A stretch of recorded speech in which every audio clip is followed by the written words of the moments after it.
আজকে আমি দুর্দান্ত স্বাদের নিরামিষ আলু পটলের তরকারি রান্না করব। তো এর জন্য আমি এখানে কড়াইতে সর্ষের তেল গরম করে তার মধ্যে গোটা জিরে, তেজপাতা আর সামান্য একটু হিং ফোড়ন দিয়ে দিয়েছি। এবার ছোট ছোট করে কেটে রাখা আলু আর পটল দিয়ে ভালো করে মিশিয়ে নিচ্ছি, ফোড়নটা যাতে পুড়ে না যায়।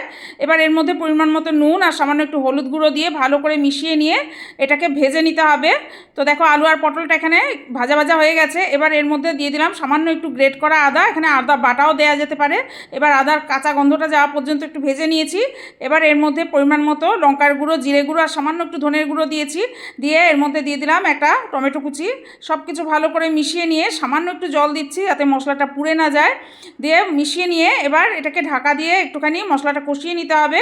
এবার ঢাকাটা খুলে ভালো করে সব কিছু নাড়াচাড়া করে দেখে নেব যে আলুটাও সিদ্ধ হয়েছে কিনা। তো ভাজতে ভাজতেই কিন্তু আলুটা সিদ্ধ হয়ে গেছে অনেকটাই। তো এবার যতটা গ্রেভি রাখবো সেই হিসাবে পরিমাণ মতো জল দিয়ে দিলাম। আলুটা সিদ্ধ হওয়ার ব্যাপার নেই, তাই জন্য জলটা কম দিয়েছি।